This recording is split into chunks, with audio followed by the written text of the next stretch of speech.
Jama'a barkanmu da warhaka, barkanmu da sake saduwa da ku a cikin shirin bakonmu a yau. Kamar yadda kuka sani ni mai gabatarwa sunana Muhammad Sa'id Muhammad na Malama, inda nake nemo muku fitattu kuma jajirtattu 'yan siyasa da 'yan kasuwa da dai sauransu. A yau kamar yadda kuka gani ina tare da babban bako jajirtacce kuma ɗan komedi a harkar turanci, wato wasan dariya da nishadi. Yallaɓai ina ma barka da zuwa. Barka da warhaka. Na'am, yallaɓai ina so in san cikakken sunanka. Sunana Mubarak, amma jama'a sun fi sani na da na Rasulullahi, tambarin musalati ba? To, Malam na Rasulu, shin za ka iya bani takaitaccen tarihinka? Zan iya baka insha Allahu. Na'am. Ni ɗan garin Katsina ne. Na taso a Katsina, na yi karatu, na yi firamare, na yi secondary school, na dakata da karatuna. To amma sai na zo na fara fita, na zo garin Kaduna, akalla ina cikin shekara na 10 a cikin garin Kaduna kenan. Kuma sai Allah ya sa na ji a raina ina so in ɗan ringa wasan kwaikwayo don faɗakar da jama'a, ina ɗan nishaɗantar da jama'a, in ɗan zamo wani nima sakamakon wasu da naga suna yi abin yana ɗan bani sha'awa, yana burge ni, sai na ji nima a raina ina son yin haka. To daga shiga wasan kwaikwayonka zuwa yau shekaranka nawa? Akalla zan kai shekara kusan 6 ko 7 ma. To da ka shiga harkar nan na wasan kwaikwayo, a wani masana'a, shin kana da wani masana'anta ne da ka dogara da ita ko ubangida ne? Ubangida gare ni. Na'am. Shine ake ce ma na tsohuwa entertainment a Bakwa. Na'am. Ma'ana Abubakar kenan ba? Na'am. Shine ubangida na. To yanzu daga shiganka harkan wasan kwaikwayo zuwa yau, ka yi wasan kwaikwayo guda nawa? Bana ce ba, don ba za su lissafu ba, suna da adadin ɗimbin yawa. Kenan ka yi ba adadi? Ba adadi. To wani wasan kwaikwayo ka fi so?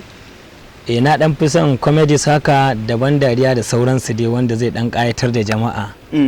Kuma na ɗan iya harkar daba sosai a cikin fim ɗin, wanda zai ɗan faɗakar da mutane, kuma zan ɗan nuna musu da sauransu.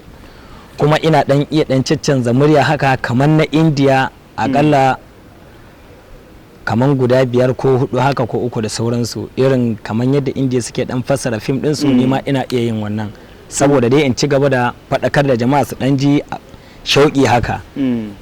To a muryoyin da zaka iya canjawa guda 5 ɗin nan, shin zaka iya mana su gaba ɗaya? Zan iya baka. Na'am. Kamar in ce da fara barka dai mai gida.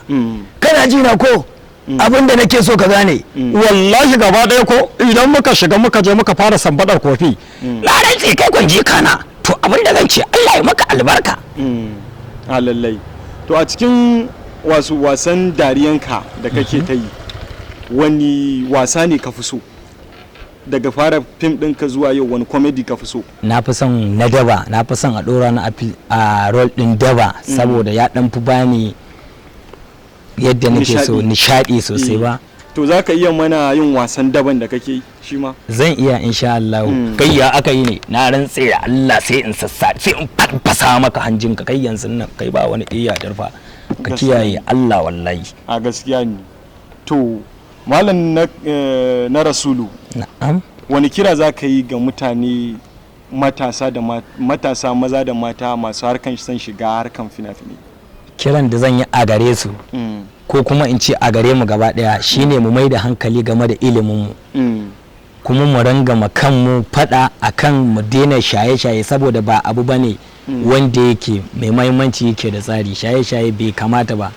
Kana yaro matashi karami dan shekara 20 ko 22 ko 18, zaka ga mutum yana shan abin da kanshi ba zai iya dauka ba. Yawancin mu gashi nan matasan mu suna haukacewa, zaka ga mutum yana bin hanya, yana tsince-tsince, yana surakatai adadi, zaka ga ma yawanci mutum yana kwana a bola, kuma duk silar shaye-shaye ne. To ni dai abin da zan iya jawo hankalin matasa, yan uwa, abokanai na da sauran maza da yan mata, to mai ma abin alfahari ga ya mace ki ranga shaye-shaye babu. To ina jawo hankalinsu dan Allah mu mai da kai, mu mai da hankali game da iliminmu, kuma mu tarbiyyantar da kanmu da 'ya'yan da za mu haifa a nan gaba idan Allah ya bamu. Amin ya Allah. To me fatan ka na ƙarshe? Fatana na ƙarshe shine in ce ina ma kowa fatan alkhairi. Allah ya ƙara haɗa mu a wannan karo na gaba insha Allah. Amin ya Allah. To jama'a, kamar yadda kuka sani, ni ne mai gabatarwa a kodayaushe Muhammad Sa'id Muhammad na malama, yinda nake duba nake zakulo muku hazikai kuma jajirtattu a harkan yau da kullum. A kodayaushe ina fatan ku kasance da ni a YouTube channel dina mai suna Bakonmu a yau, inda za ku ringa ganin jajirtattu, fitattu, masanan har amuran yau da kullum. Kar ku manta ku danna mana like da subscribe da comment da like duka a channel dina mai suna Duniyar Fitattu TV. Na gode, na bar ku lafiya.